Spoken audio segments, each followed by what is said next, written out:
A single envelope sat on a polished desk in Vienna, its wax seal unbroken, deceptively ordinary. No blood stained its edges, yet, within weeks, millions would march to their deaths. Empires collapse. The world would be set ablaze. It was only a letter. On June 28, 1914, Archduke Franz Ferdinand was assassinated in Sarajevo. Gavrilo Princip, a young Bosnian Serb nationalist, fired shots that echoed through Europe. But gunshots alone do not start world wars. Governments do. Leaders in Vienna were furious, seeking to crush Serbia, blaming them for nationalist movements. But Europe was a powder keg of alliances. Russia, France, and Britain watched carefully.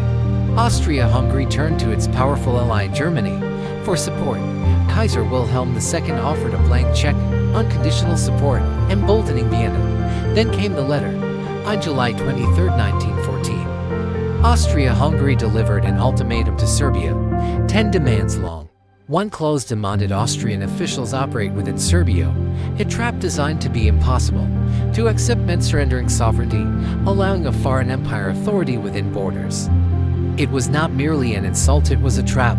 Serbia had 48 hours to respond, across Europe. Diplomats waited anxiously. Could this crisis be contained?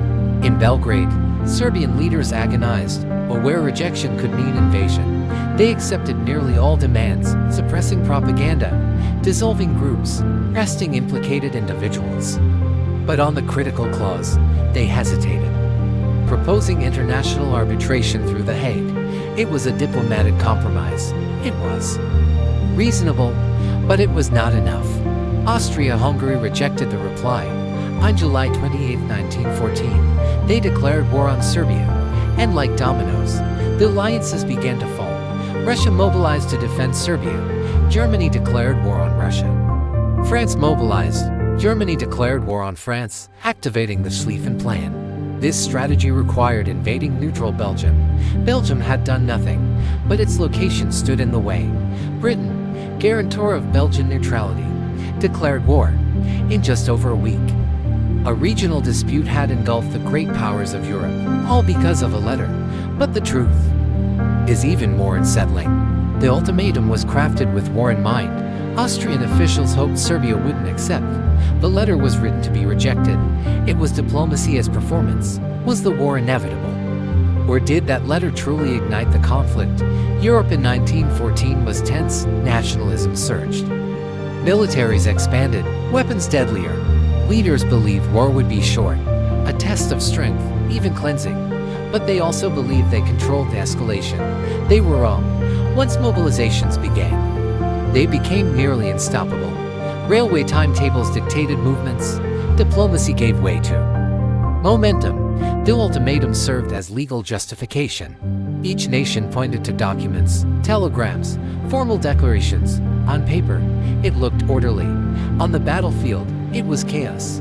The war claimed over 16 million lives. Trenches scarred landscapes. Poison gas drifted. Machine guns turned fields into killing zones. A generation was lost. Empires crumbled. Austro-Hungarian, Ottoman, Russian, even victorious powers weakened.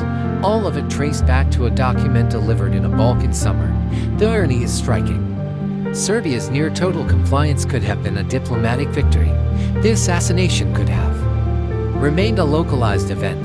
Instead, pride, fear, and ambition prevailed. There is something haunting about its simplicity. No secret code, just ink on paper, a formal list of demands. But letters carry weight. They formalize intent. The July Ultimatum represents the dangerous intersection of words and power. Leaders use language not merely to communicate, but to corner pressure and justify. Wars are rarely born from a single moment, but from years of tension and rivalry. But sometimes, a single document becomes the spark that sets the structure ablaze. Imagine the room in Belgrade as Serbian officials drafted their response. Imagine Vienna.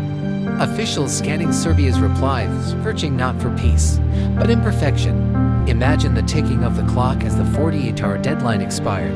History often turns not on inevitability, but on decisions made under pressure.